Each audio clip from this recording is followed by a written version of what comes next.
Namaste, welcome to all. Today we'll do some activities on areas of class 9. First we'll find area of parallelogram. Base of the parallelogram is denoted with the letter B, and the height or distance between the two parallel sides or corresponding altitude of this base is denoted with H. Here see what I will do. I will cut a triangular region from the parallelogram and rejoin it to form a rectangular region. Area of rectangle, we know length into breadth. Here length is denoted with B and breadth is denoted with H.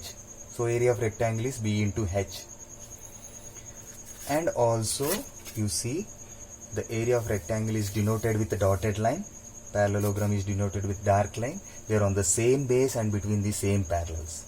Therefore, area of parallelogram will be equal to area of rectangle. Therefore, area of parallelogram will be equal to base into corresponding altitude. And also the diagonal of parallelogram will divide the parallelogram into two triangles of equal area. So area of triangle will be equal to half of area of parallelogram. Therefore, area of this triangle will be equal to half of product of base into corresponding altitude. Next, we can find area of rhombus. See how we can obtain area of rhombus. We'll see. See, rhombus, one important property is diagonals bisect each other perpendicularly and their lengths are equal. Perpendicular means the angle between the two diagonals will be 90 degrees. Bisect each other means dividing into two equal parts. Here D1 will divide the another diagonal D2 into two equal parts. Then each part will be half of D2. Here this rhombus is obtained by two non-overlapping triangles. Therefore area of rhombus will be equal to sum of area of triangle 1 and area of triangle 2. Here area of triangle 1 is half of base D1 into corresponding altitude D2 by 2. Similarly, area of triangle 2 will be half of D1 into D2 by 2. If you add this, you will get D1 into D2 by 2. That is, area of rhombus is half of product of the two diagonals. Next, we will find area of trapezium. Okay.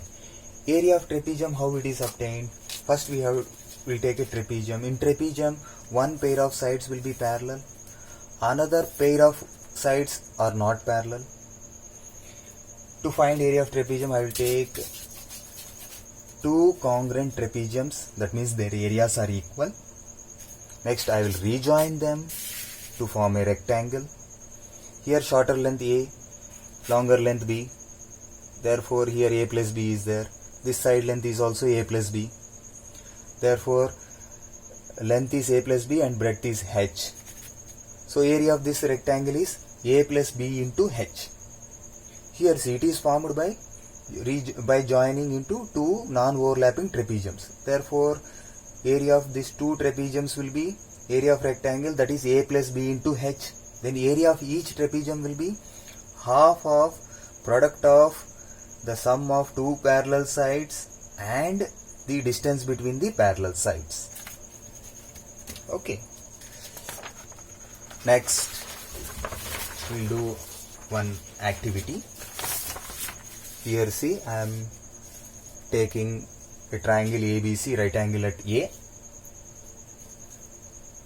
Okay, it is right angle triangle ABC. See, here D is midpoint of AB. Then AD length and BD length will be equal, that I denoted with A. E is midpoint of BC. Then BE length and CE length will be equal, that I denoted with C. F is midpoint of AC. Then AF length and CF length will be equal, that I denoted with B. Now DF is the line segment joining midpoints of two sides AB and AC of a triangle ABC. Then it will be parallel to third side BC and half of the third side. Here BC is 2C, no? Then DF will be C only C.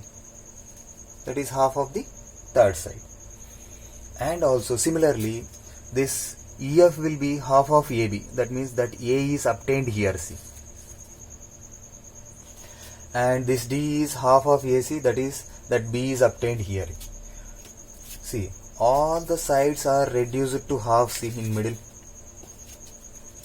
And also here this whole triangle is obtained by 4 non-overlapping right angles, congruent right angles. Therefore their areas are equal. See, it is divided into 4 equal parts. See, 4 equal parts. That means then each part will be 1/4 of the total area. Therefore area of triangle obtained by joining midpoints of sides of a triangle DEF will be equal to 1/4 of the given triangle ABC. This we have proved geometrically also. Now another interesting thing, we'll verify this formula. Pythagoras formula will verify. Here see, I have taken a right angled triangle, square of side length A plus B. Then area of the whole square will be A plus B whole square.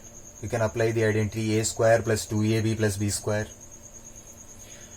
And also this is obtained by 4 right angle triangles with side length A and B. Then its hypotenuse you denote with C. Here also hypotenuse C, here also C, here also C. You have obtained a square there. Square which is covered with 4 right angled congruent triangles. Okay, this whole square is obtained by 4 right angle triangles. Right angle triangle area you will find half base into height, that is half of AB. 4 right angle congruent triangles, that is 4 times half of AB, which will give 2AB. And 1 square with side length C, so C square. So 2AB plus C square will give area of the whole triangle, whole square. Already whole square you have obtained with this formula. Now you got this formula. Then both are representing same area. Therefore both are equal. Now here in this both expressions 2AB is common. You can cancel. So you will get a equation C square equal to A square plus B square. Here C is nothing but the hypotenuse, 90 degrees opposite side. So hypotenuse square is equals to sum of squares of other two sides. This is Pythagoras formula. You have verified. Now we will end this video by solving a puzzle. Okay. One German mathematician, what he told, no? He proved also that a polygon can be transformed into any other polygon of equal area by cutting it into a finite number of pieces. And another mathematician, Henry Ernest Dudency, transformed an equilateral triangle into a square by cutting into 4 pieces. Here we are having an equilateral triangle. That means all sides are equal, all angles measured will be equal to 60 degrees. We have cut it into 4 pieces. One piece is kite, another piece is right angle isosceles triangle, another 2 pieces are trapezium. This can be transformed to square. See, in square all adjacent angles will be 90 degrees. 190 degrees I have kept, another 90 degrees I formed here, one more 90 degrees is formed here. If you join this, another right angle. See, all angles are equal 90 degrees and all sides are also equal. See, a square is obtained. Equilateral triangle is transformed to a square. Isn't it very interesting? You can solve such puzzles on your own. Please like and subscribe for more videos.